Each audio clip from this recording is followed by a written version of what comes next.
Star Trek The Next Generation, Season 1 on Blu-ray, Episode Haven.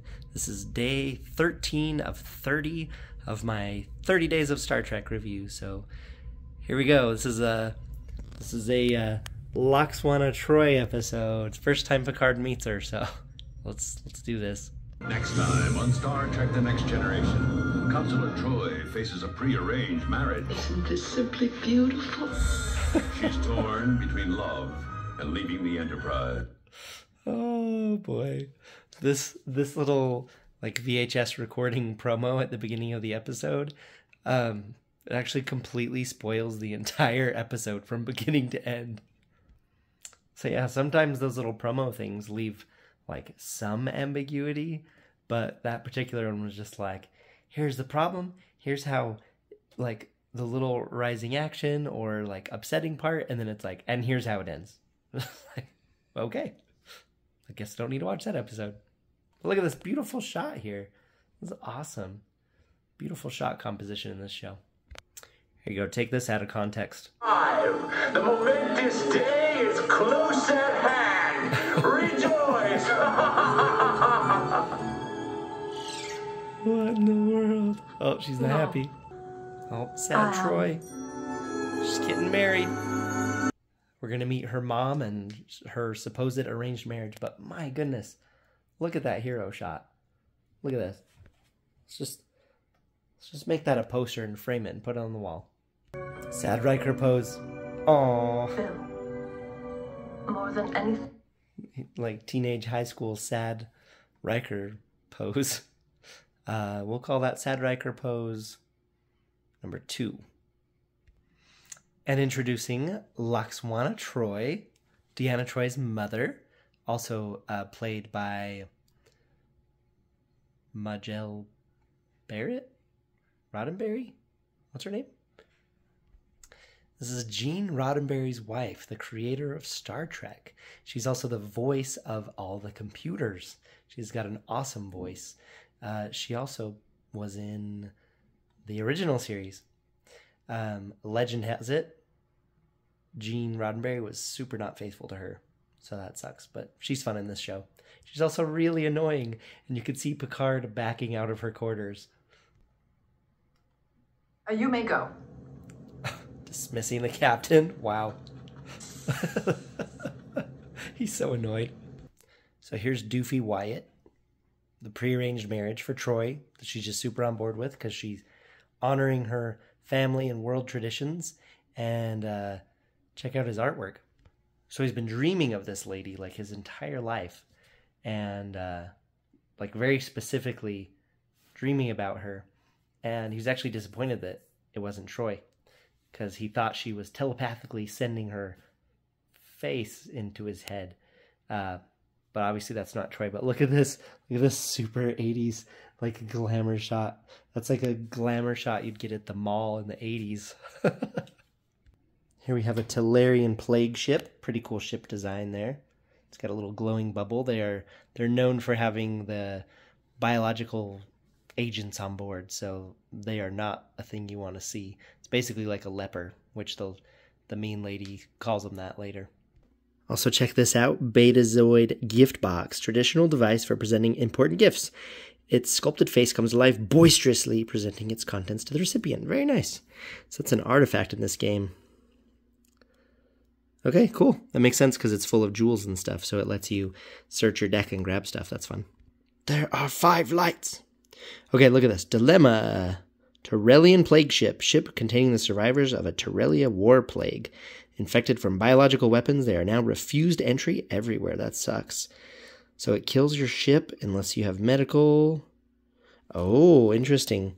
So the only way to get over this is if you permanently beam your medical people over there, and then you get 5 points for beating it, but you have to basically sacrifice medical people to beat that.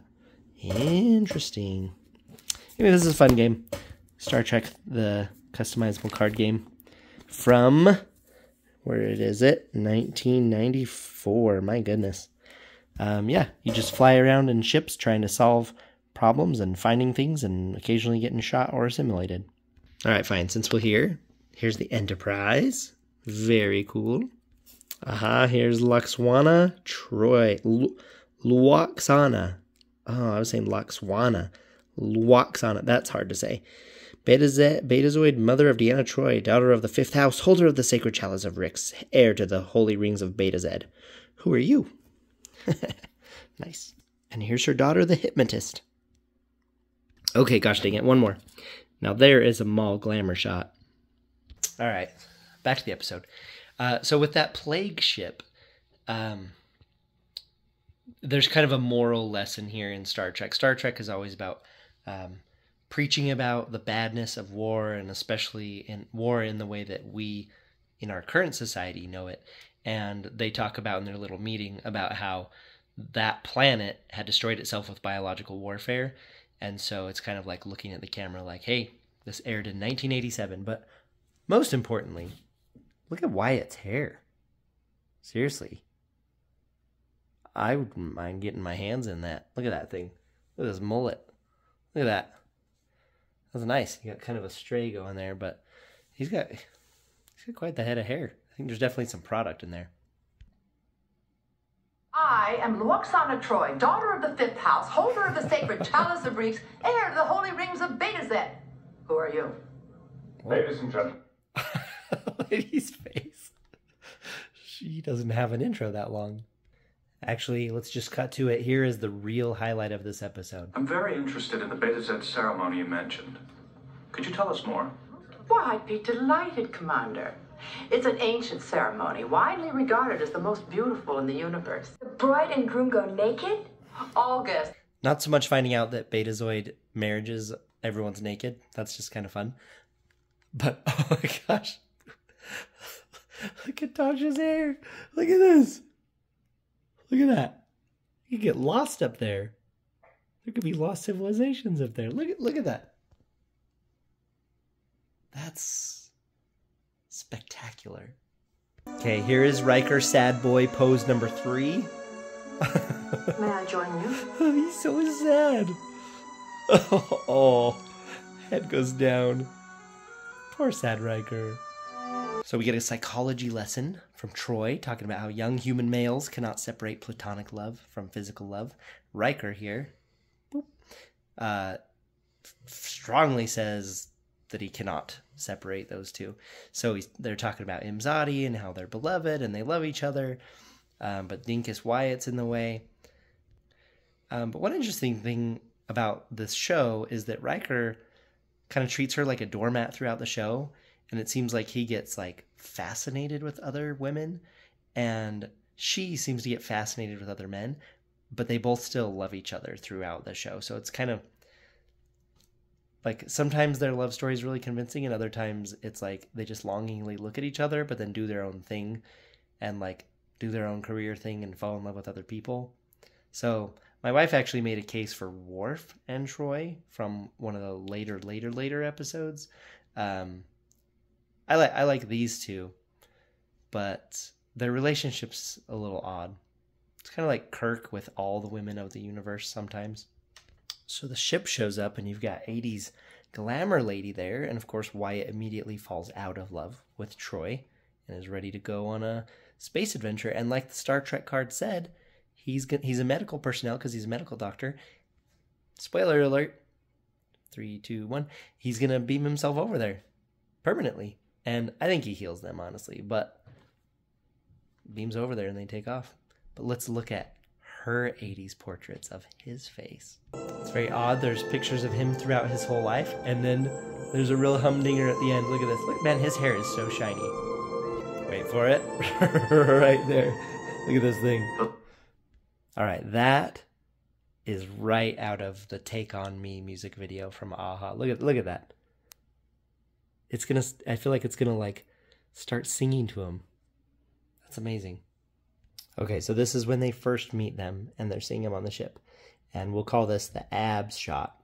But I'm gonna steer around that. Mainly, look at this. This is what I want to talk about. This chair. That's Worf's chair. Like, no kidding, that is a decoration from Worf's quarters. So you're telling me this plague ship and Worf both have the same chair? I don't know. Something's fishy. I think Worf's in on it or something. I don't know what's going on. Maybe Worf has a secret plague ship love or something, but yeah, that's the same prop. If you want to see the abs, you're going to have to watch the episode yourself. And here we get Lurch's only words in the whole show. Here we go, Mr. Homeless, and what he says. Thank you for the drinks. Because he's pretty much been pounding drinks for that whole party. And I think he got a little bit tipsy and was banging that gong the whole party. Okay, so Troi stays on the ship. Riker gets out of Riker sad pose. And this is something that's in all of Star Trek. But I'm just going to admit right now, I don't know what this means. I'm sure I could look it up, but I don't know what this means right now. Listen to this. Warp 2, sir. Heading 57, Mark 319. Heading 57, Mark 319. I have no clue what that means. I know a lot of Star Trek things. I've been into this for a long time. No idea. I get the warp. Warp 2's like a leisurely faster than light pace, but what is it? Some 57 Mark 3. I don't know. I don't know what it means. I'd love to look at like a 4-dimensional 3D, like this means up and this way. I don't know. Because obviously they don't just fly around level. So they might be like, okay, now we're going to go this way and that one. No idea. If you know, let me know. Oh, look at that happy Riker. Okay, so he gets to say the thing. And then this is kind of my favorite warp speed moment. It's not just the straight ones, but the little curvy ones. You'll see what I mean in a second. Engage. Ah, Riker said the thing. He said the thing. Like that. I like that, where it like turns and then speeds off. I think that's cool. All right, this has been day 13 of 30 in my 30 days of Star Trek review. So thank you for watching. This has been Season 1, Episode Haven. Super okay episode with a weird arranged marriage and a plague and a doctor and Imzadi and mainly Lwaxana Troi, or Lwaxana Troi is the highlight of this maybe? Or Tasha's hair. Probably Tasha's hair, Worf's chair. I don't know. It's okay. It was a good time. I always feel happy when I watch Star Trek. So anyway, let me know what you think. Thank you for watching. I'm very tired. I'm going to go to bed. See you next time. Bye.